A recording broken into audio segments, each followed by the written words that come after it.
محبوب یوں نہیں سوچنا، بلکہ فطرت کا قانون یہ ہے، ضروری نہیں ہے کہ ہم ہر دفعہ بڑے گروہ کو فتح دیں، ہم بعض اوقات چھوٹے گروہ کو بڑوں پر فتح دے دیتے ہیں۔ اوپر سے کسی قوت نے اتر کے آپ کی مدد نہیں کرنی، یہ آپ کا اپنا انتخاب ہے کہ آپ نے کس رستے پہ جانا ہے۔ یہ دنیا ہر ایک کے لیے اللہ تعالیٰ نے میدان ہر ایک کے لیے یکساں ہے، ہر ایک کے کام کے لیے مزاحمتیں ہیں، کوئی پریولیجڈ نہیں ہے۔ آپ کسی بندے سے کو گاڑی سے اترتا دیکھتے ہیں، آپ سمجھتے ہیں یار اس کے لیے تو پتہ نہیں کتنے اہتمام ہوئے ہوں گے، آپ کو معلوم ہی نہیں ہے وہ کتنے پاپڑ بیل کے یہاں تک پہنچا۔ جوہر انسانیت جب اپنی انتہا کو پہنچا تو وہ نبوت بن گئی، جوہر نبوت ارتقا پذیر رہا، جوہر نبوت ارتقا پذیر رہا، چلتے چلتے جہاں نبوت اپنے کمال کو پہنچی وہ رسالت بن گئی، پھر جوہر رسالت ارتقا پذیر رہا، اور رسالت جب کمال کو پہنچی تو 5 اولو العزم پیغمبر بن گئے، اور 5 اولو العزم پیغمبر میں پھر سب سے اونچا انسان حضرت محمد رسول اللہ۔ اعوذ باللہ من الشیطان الرجیم، بسم اللہ الرحمن الرحیم۔ آج کی مجلس میں ہمارے ہاں جو میلاد کے پروگرامز میں عام طور پر زیادہ تر گفتگو ہوتی ہے وہ فضائل کے حوالے سے زیادہ تر ہوتی ہے، معجزات نبوت کے حوالے سے زیادہ تر ہوتی ہے، اور وہ ہونی بھی چاہیے چونکہ اس کے اپنے اثرات ہیں، اس سے رسول اللہ صلی اللہ علیہ وآلہ وسلم کے ساتھ آپ کی جو قلبی وابستگی ہے وہ بڑھ جاتی ہے، مضبوط ہوتی ہے۔ لیکن ایک بات ذہن نشین رکھیے کہ جو کسی بھی چیز کا مقصود ہوتا ہے وہ کسی بھی دوسری چیز سے بہرحال زیادہ اہم ہوتا ہے۔ ہم میلاد منائیں، ہم کوئی جلسہ کریں، کسی طرح کی کوئی مجلس کا انعقاد کریں، ہر شے کا ایک مقصد ہوتا ہے، اور اگر مقصد پیش نظر نہ رہے، عمل جتنا مرضی خوبصورت کر لیں، اگر اس کے اندر سے وہ مقصد نکل گیا تو پھر اس عمل کی کوئی حیثیت باقی نہیں رہ جاتی۔ تو یہ جتنا کچھ ہو رہا ہے، محافل میلاد، اس کی سیلیبریشن، اس سب کے پیچھے ایک مقصد ہے، اور وہ مقصد یہ ہے کہ ہم اولاً رسول اللہ صلی اللہ علیہ وآلہ وسلم کی شخصیت کی معرفت حاصل کر لیں، اور ثانیاً آپ کی شخصیت کی طرف رجوع کرنے والے اور اس رستے پر چلنے والے بن جائیں۔ اگر آپ رجوع کر کے چلنے والے نہیں بننے اور بننے کے لیے آمادہ نہیں ہیں تو پھر سوال یہ پیدا ہوتا ہے کہ پھر ذکر کس کے لیے؟ ذکر کا مقصد کیا ہے؟ ذکر بذات مقصود نہیں ہے، بلکہ ذکر وہ مرحلہ ہے کہ آپ اس ذکر کے ذریعے محبت پیوست کریں دل میں، اور پھر اس محبت آپ کی آپریشنل فورس بن جائے، وہ آپ کے پورے وجود کو چلائے، اور وہ محبت آپ کو جس راہ پر گامزن کرے وہ راہ سیرت محمدی ہونی چاہیے۔ آج کی گفتگو میں جتنا ایک وقت ہوا جو اللہ کو منظور ہوا، اس وقت کی گنجائش میں ہم سیرت کے ان اجزاء پر بات کریں گے جن اجزاء کو ملا کے رسول اللہ کی سیرت کو اللہ نے بنایا ہے۔ یعنی کوئی اور سورس، کتابی سورس، تفسیری سورس، سیرت النبی کی کتابوں کا سورس نہیں، بلکہ قرآن مجید، چونکہ اللہ رب العزت نے رسول اللہ کی جو تربیت اور جو شخصیت بنائی وہ قرآن مجید کے ذریعے ساری کی ساری ہم تک پہنچی۔ تو ہم ان چند عناصر کا ذکر کریں گے، ایلیمنٹس کا ذکر کریں گے، جو ملے تو نبوت شخصیت محمدی بنتی ہے۔ اب جتنا وقت میں گنجائش ہے، 1 کا ذکر ہوگا، 2 کا، 4 کا، 8 کا، 10 کا، جتنا ہو سکا ہم کریں۔ اس پر ایک پوری میری مکمل کتاب بھی آ رہی ہے، تو ہم اس کا ذکر کریں گے کہ، اور اس کی ترتیب لگاتے ہوئے میں نے تھوڑا بعض ایسی چیزوں کا لحاظ رکھا ہے جس کا عام طور پہ معاشرے میں نہیں رکھا جاتا۔ تو رسول اللہ کی سیرت مبارکہ کی تشکیل میں کن کن عوامل کا دخل ہے، اور کون کون سی چیزیں مل کر رسول اللہ کی شخصیت کو مکمل بناتی ہیں، ہم ان عوامل کا، ان اجزاء کا اور ان ایلیمنٹس کا ذکر کریں گے۔ پہلا حصہ، اب یہ ایک بڑا مشکل بات ہے رانا صاحب کہ آپ رسول اللہ کی سیرت کے عناصر میں سے جو اللہ رب العزت نے سیرت کو تشکیل فرمایا، اس میں پہلا عنصر کون سا لیتے ہیں؟ یہ ایک بہت بڑا مہمہ ہے، چونکہ آپ جس پہلو کو پکڑیں وہ دوسرے سے زیادہ خوبصورت اور نمایاں نظر آتا ہے، مگر ہم نے اپنی تربیت کے نقطہ نظر سے اس کی ترتیب لگائی، اور اس ترتیب میں جو پہلا عنصر لیا جا رہا ہے وہ ہے پازیٹیو تھنکنگ، مثبت مزاج۔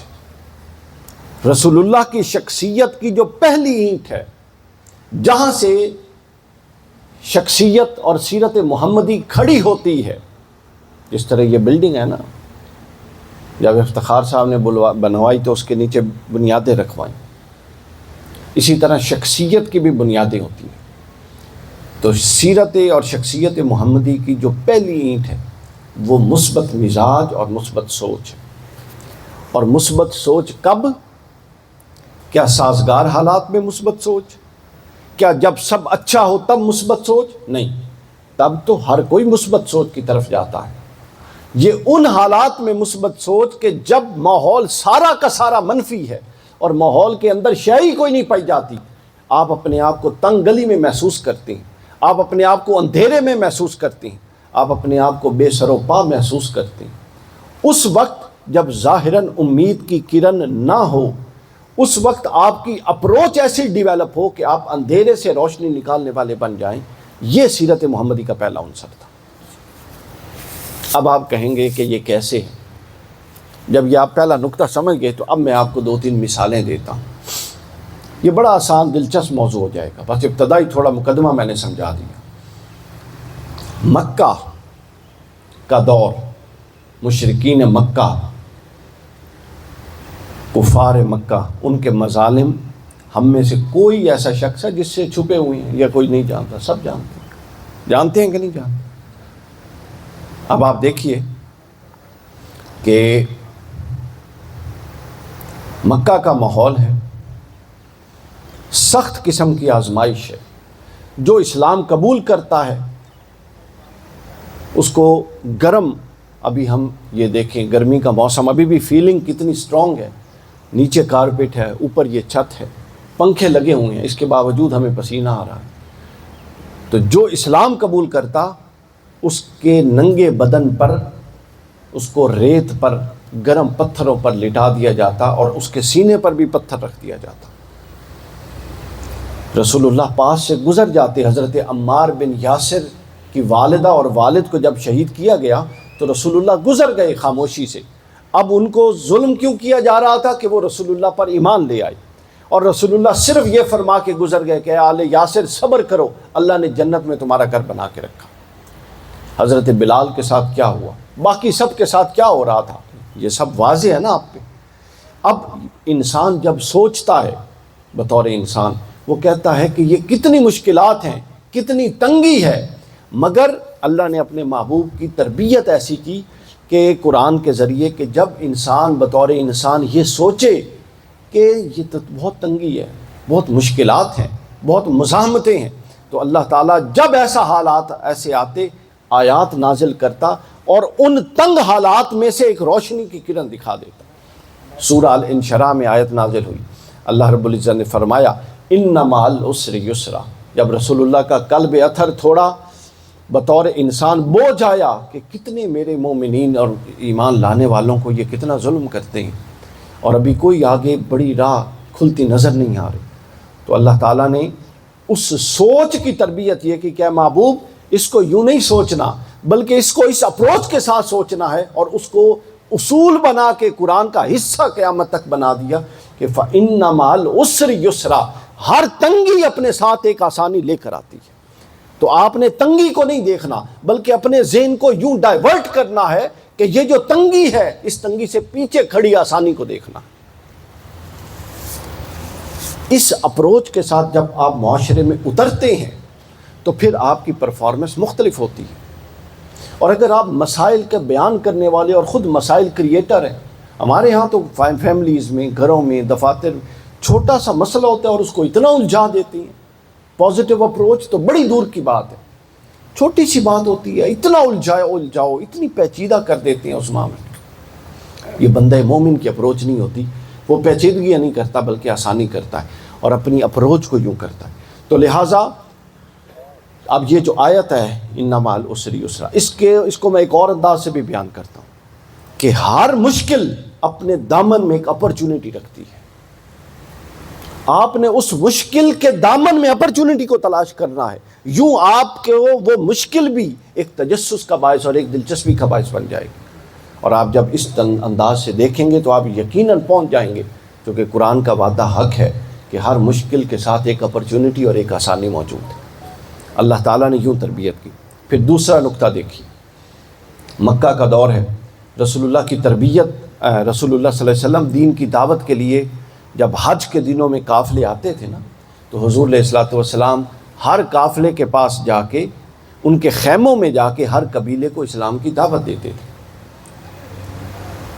اس کو ابن ہشام نے لکھا، جب دعوت دیتے تھے تو ابو جہل پتہ کیا کرتا تھا، وہ مٹی کا ٹوکرا لے لیتا تھا۔ یہ جتنے جہل ہوئے ہیں ہر دور میں ان کا یہی کام رہا ہے، وہ مٹی کا ٹوکرا لے لیتا تھا، تو رسول اللہ ایک خیمے سے نکل کے جب دوسرے خیمے میں جاتے تو وہ یوں مٹی اٹھا کے رسول اللہ پر پھینکتا تھا۔ حضور نے کبھی پلٹ کے ہی نہیں دیکھا تھا۔ اب یہ کتنا ایسا عمل ہے نا جس سے انسان کی طبیعت میں بیزاری آتی ہے اور طبیعت میں انقباض آتا ہے، پریشان ہوتا ہے۔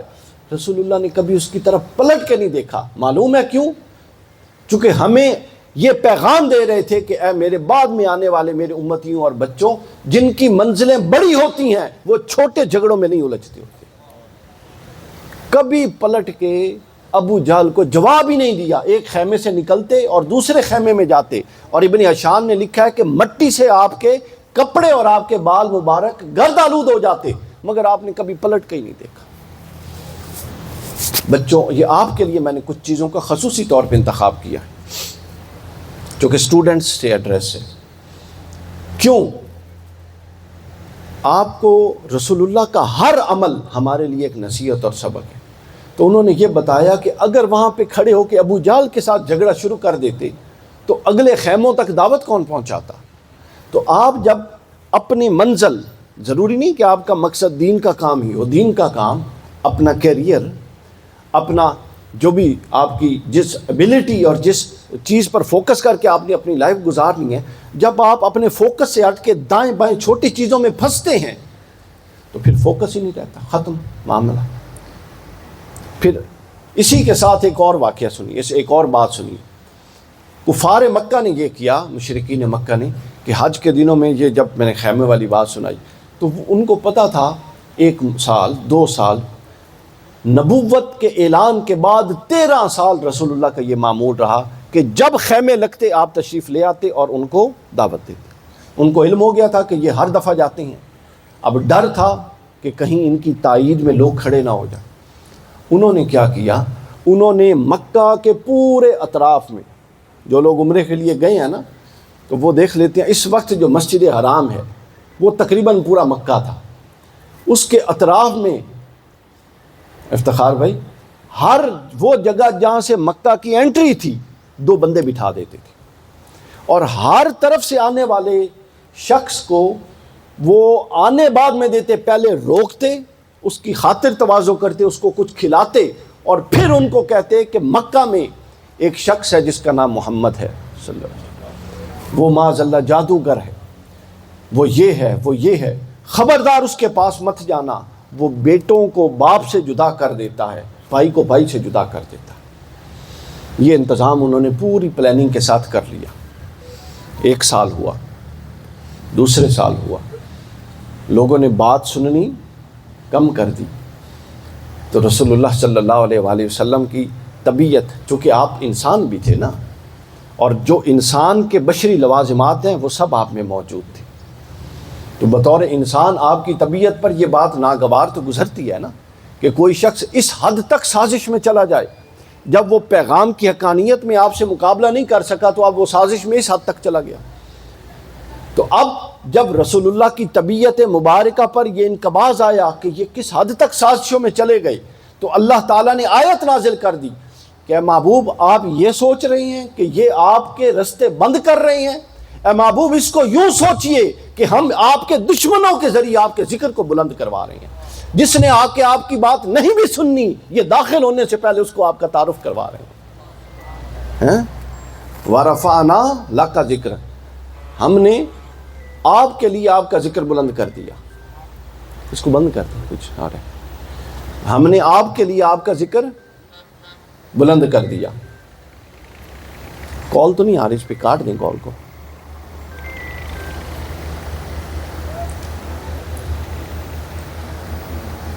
چیک کر لیں انہوں نے، آپ اندازہ دیکھیں کہ وَرَفَعْنَا لَكَ ذِکْرَ، ہم نے آپ کے لیے آپ کے ذکر کو بلند کر دیا۔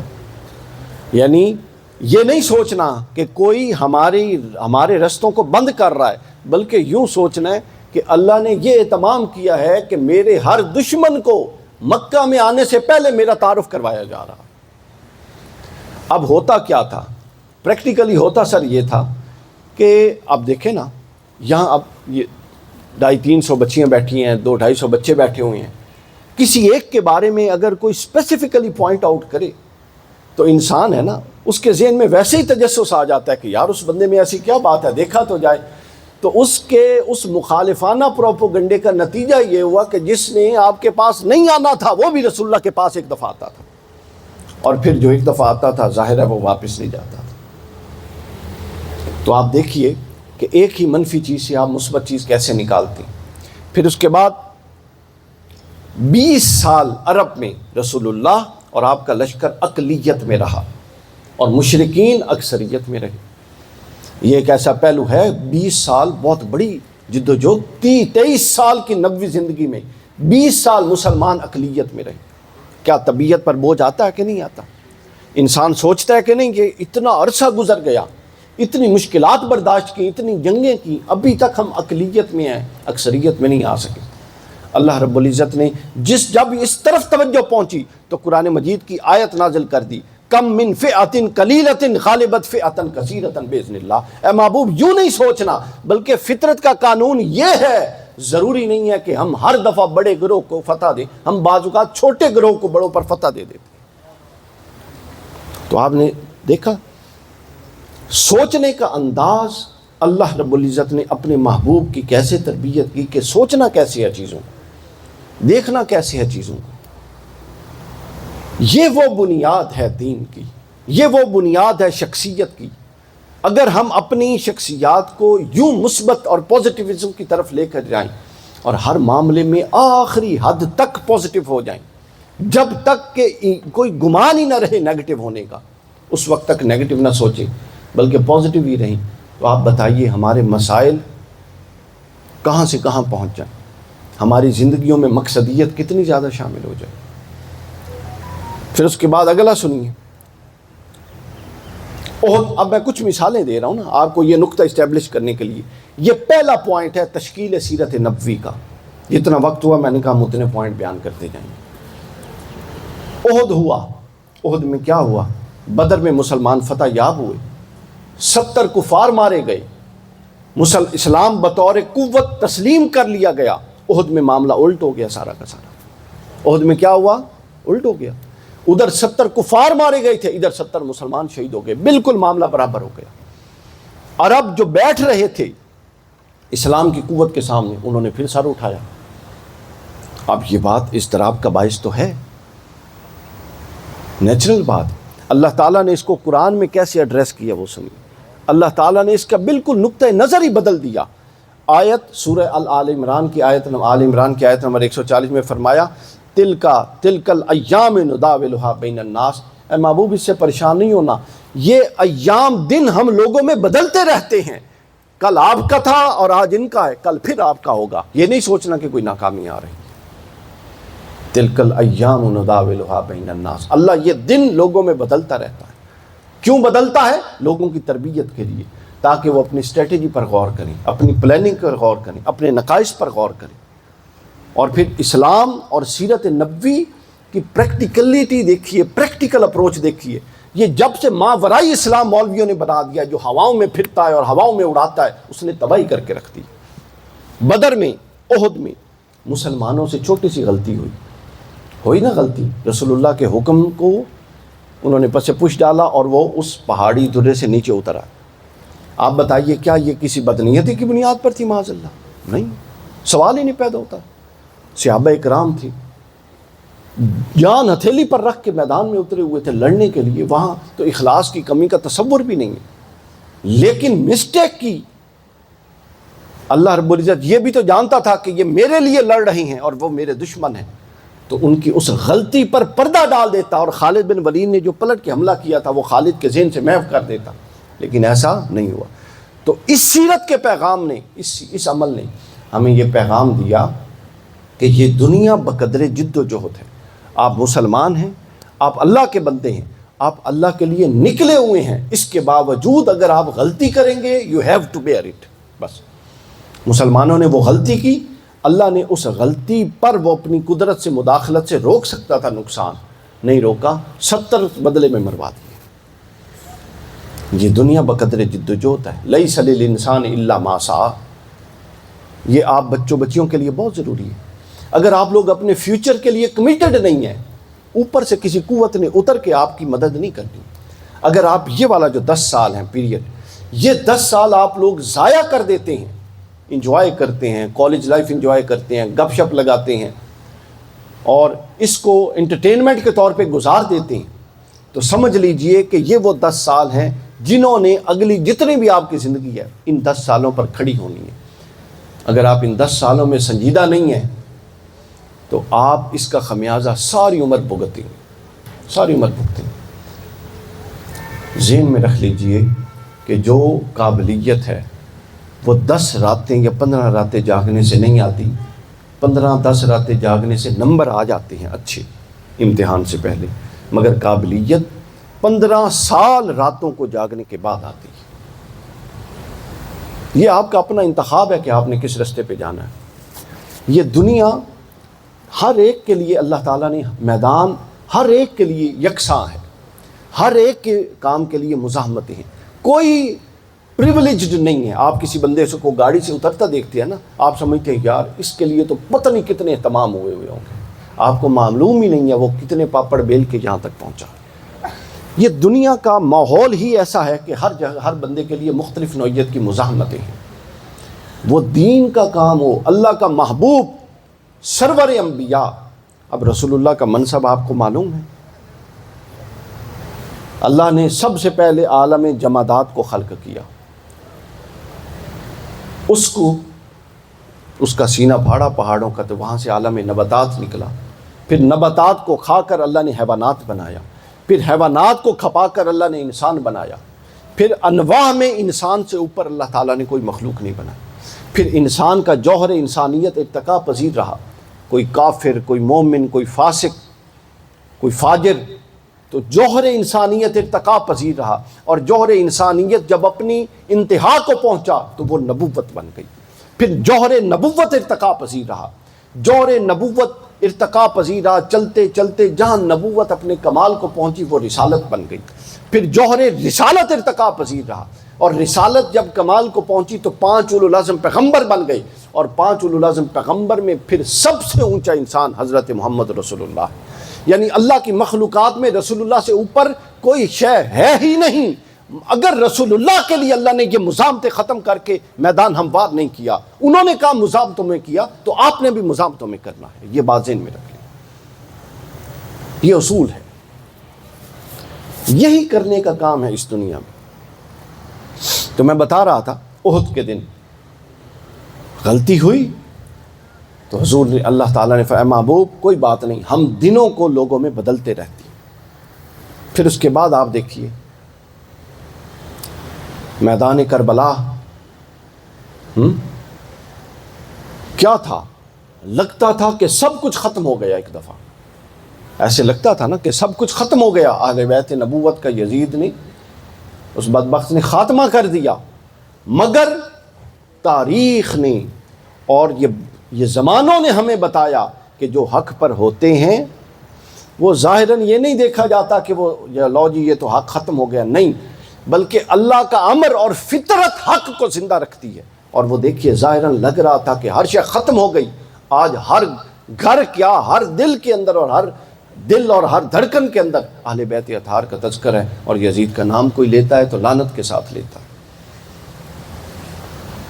تو گویا ہر مشکل اور ہر منفی چیز کے اندر ایک خیر کا پہلو پایا جاتا ہے۔ آپ کا یہ کام ہے کہ آپ نے اس خیر کے پہلو کو دیکھنا ہے۔ آپ کا میدان دوستو یہ ہے کہ آپ نے اپنے اندر یہ استعداد پیدا کرنی ہے کہ میں دیکھ سکوں اس مشکل میں اپرچونٹی کون سی ہے، میں دیکھ سکوں کہ اس مسئلے میں، اس اندھیرے میں روشنی کہاں پڑی ہوئی ہے۔ بس یہ آپ نے پیدا کرنی ہے۔ یہ وہ طرز فکر تھا جس نے رسول اللہ کو دنیا کا سب سے پازیٹیو انسان بنا دیا۔ منفیت اور منفی سوچ آپ کے پاس سے بھی نہیں گزری تھی۔ ہم ہمیشہ نبوت کو چند آیات کو پیش نظر رکھ کے نبوت اور رسالت کو صرف ماورائی پہلو اور فضائل کے پہلو زیر بحث لاتے ہیں۔ زمین پر رسول اللہ جو انقلاب لائے وہ اس وجہ سے انقلاب لائے تھے۔ شخصیت محمدی کا پہلا پہلو، اور وہ کیا تھا؟ آپ سب بولیے، کیا تھا؟ مثبت سوچ۔ کیا تھا؟ مثبت سوچ، مثبت مزاج۔ اس کی ہم سب کو ضرورت ہے۔ دوسرا پہلو سیرت محمدی صلی اللہ علیہ وسلم کا، وہ ہے مثبت سوچ کے بعد اور اپنی بار بار تربیت کر کے اپنے آپ کو اس مشق کے بعد پریکٹیکلی ایسا انسان بنانے کے بعد جو ہر مسئلے میں پازیٹیولی سوچے۔ دوسری چیز ہے اللہ پر غیر متزلزل اعتماد۔ آپ کو پتہ ہو کہ مالک بیٹھا ہے، آپ کی جب سوچ ہی مثبت ہے، آپ نے کام ہی پازیٹیو کرنا ہے، آپ کی نیت ہی ٹھیک ہے، تو پھر نتائج خراب کیسے ہو سکتی؟ بالکل نتائج خراب نہیں ہو سکتے۔ آپ کو غیر متزلزل اللہ سے یقین ہونا چاہیے، اور اللہ تعالیٰ کے ساتھ غیر متزلزل یقین یہ خلوت کی نعمت کے بغیر حاصل نہیں ہو سکتا۔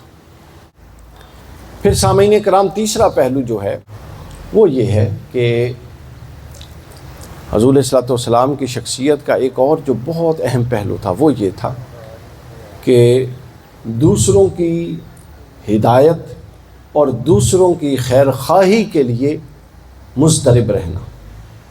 بے نفسی کی یہ آخری کیفیت ہے کہ کوئی شخص اتنا بے غرض ہے کہ بغیر غرض کے آپ کا گمراہی میں ہونا اس کو مضطرب کیے جا رہا ہے۔ یعنی آپ ذرا ان چیزوں کو مد نظر رکھ کے یہ دیکھیے کہ ہم لوگ جو عاشقان رسول اور پتہ نہیں کیا کیا دعوے کرتے ہیں، ہمیں ابھی ہوا بھی لگی ہے سیرت رسول کی۔ جس شخصیت کو اللہ نے پسند کیا اور جو ہمیں اپنی طرح کا بنانے آئی، کیا ہم اس طرح کے بن رہی ہیں؟ ہمیں ہوا بھی نہیں لگی ہوگی، نزدیک سے بھی نہیں گزری۔ قرآن مجید میں سورۃ الشعراء میں اللہ نے کہا لعلک باخع، اے محبوب یہ لوگ جو ایمان نہیں لاتے، اللہ تکون مؤمنین، لعلک باخع نفسک، اللہ تکون مؤمنین، اے محبوب اس غم میں یا اس دکھ میں یا اس اضطراب میں کہ یہ لوگ ایمان نہیں لا رہے، کیا آپ اپنے آپ کو ہلاک کر دیں گے اپنی جان کو؟ اللہ کو یہ آیت نازل کرنی پڑی۔ اس آیت سے جو حضور کے قلب کا اضطراب تھا اس کی کیفیت آپ اندازہ کر لیں۔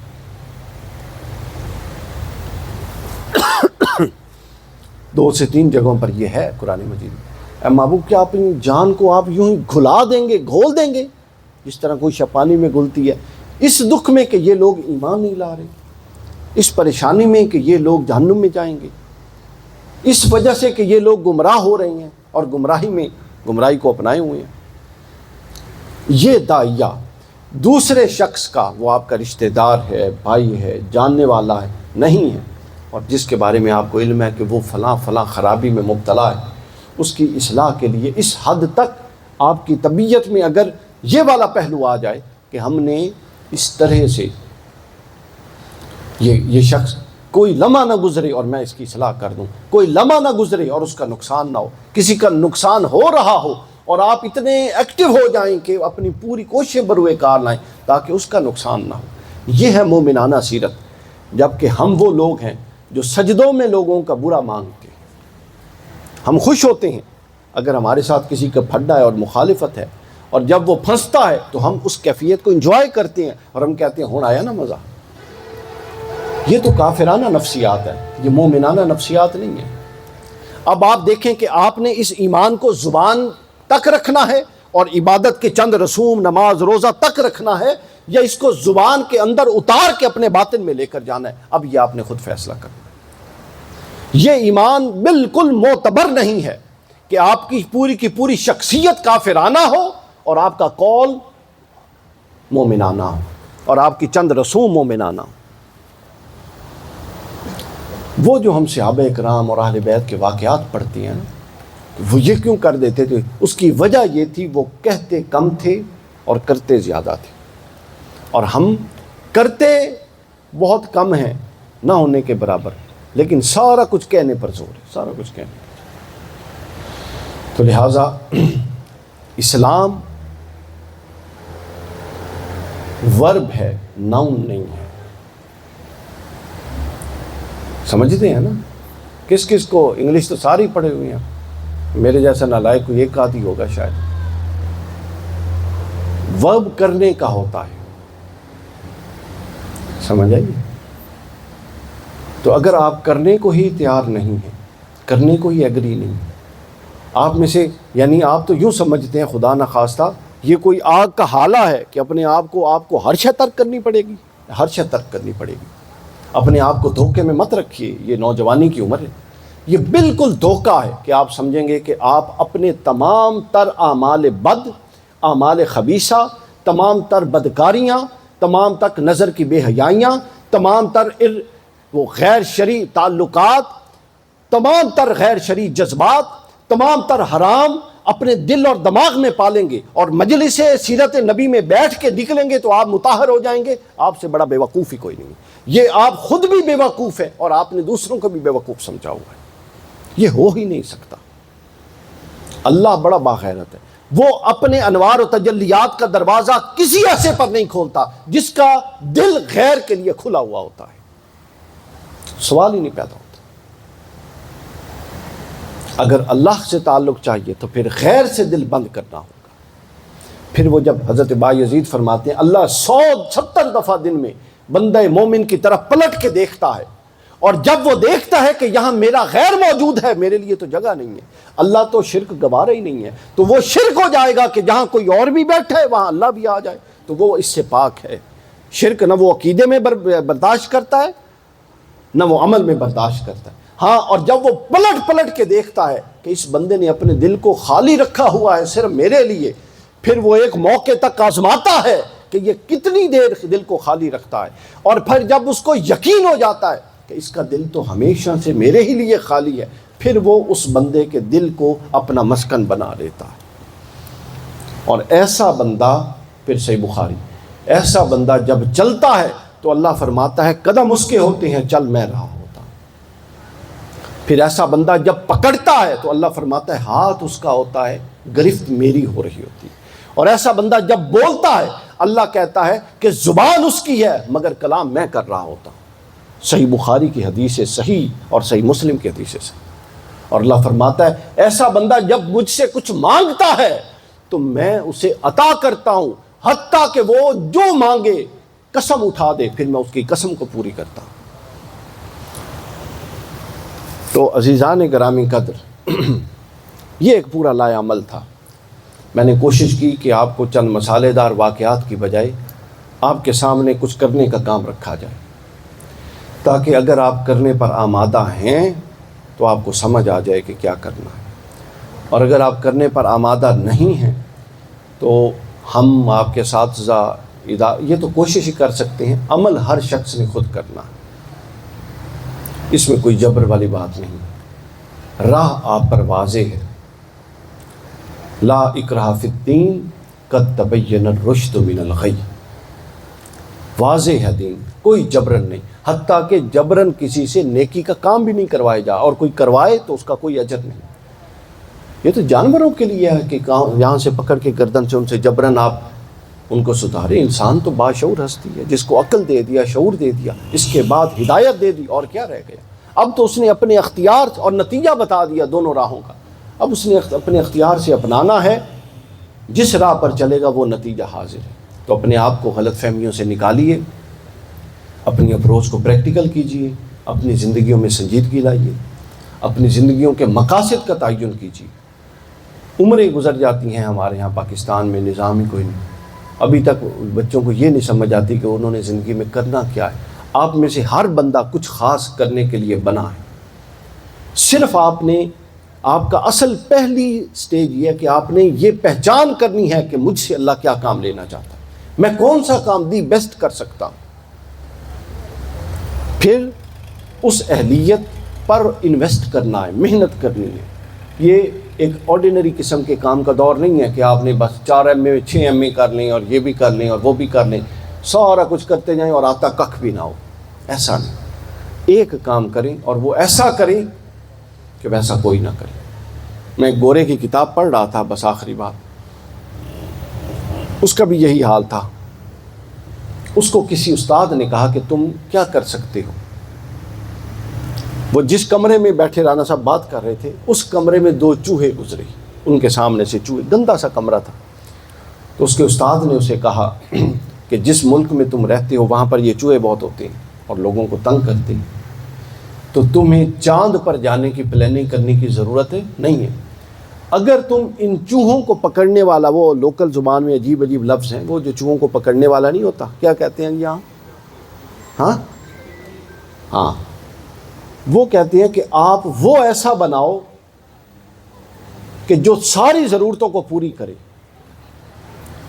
اور آپ جیسا وہ جو چوہا پکڑنے والا ڈیوائس ہے وہ کوئی اور نہ بنائے، تو تم دیکھو کیا ہوتا ہے۔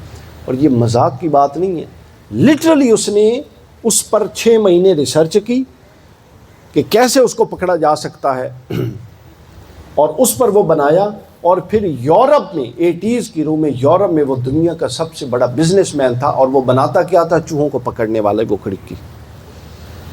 امپورٹنٹ یہ نہیں ہے کہ آپ کیا کر رہے ہیں، امپورٹنٹ یہ ہے کہ آپ کیسا کر رہے ہیں۔ امپورٹنٹ یہ نہیں ہے کہ آپ کتنا کر رہے ہیں، امپورٹنٹ یہ ہے کہ آپ جو کر رہے ہیں کیسا کر رہے ہیں۔ یہ کوانٹٹی سے نکل کے جی 1000 کر دیا، 100 یارے بنا دیے فلاں، اس سے نکل آئیے، ایک بنائیے، اور وہ ایسا ہو کہ آتا جاتا پھر اس کو ایکنالج کرے کہ بھائی انہوں نے کام کر دیا۔ تو کوالٹی کی یہ دنیا ہے، کوانٹٹی کی نہیں ہے۔ نتائج ہمیشہ کوالٹی دیتی ہے، اور اسی کوالٹی کو دین کی اصطلاح میں اخلاص کہتے ہیں۔ اگر یہ کوالٹی نکل جائے تو آپ کی چاہے عبادات جتنی ہو وہ ساری رات ہیں، وہ سارا ریا ہی ریا ہے۔